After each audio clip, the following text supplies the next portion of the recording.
4 వచనాల్లో దావీదు మహారాజు అంటున్నాడు, దేవా నన్ను పరిశోధించి నా హృదయము తెలుసుకొనుము, నన్ను పరీక్షించి నా ఆలోచనలను తెలుసుకొనుము. నీకు ఆయాసకర మార్గము నా యందున్నదేమో చూడుము, నిత్య మార్గమున నన్ను నడిపింపుము. చాలు, అంతే కదా.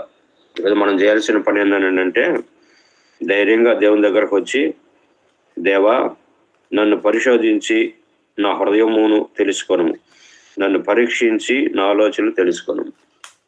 నన్ను పరీక్షించయ్యా, నన్ను పరిశోధించయ్యా, నా అంతరంగాన్ని పరిశోధించు. ఎందుకనంటే ఈ 2025 సంవత్సరం అంతా నీ కృపే, నీ కృపను బట్టి బతికున్నా.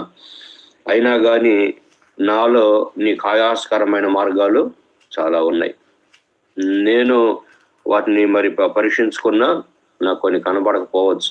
నా అహం నాకు అడ్డొచ్చింది, నేనేమీ తప్పు చేయలేదులే అనుకుంటానేమో. అని నువ్వే పరిశోధించు, నువ్వే పరీక్షించు.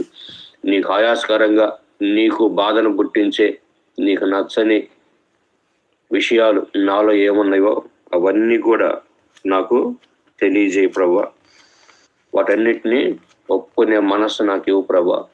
నిత్య మార్గము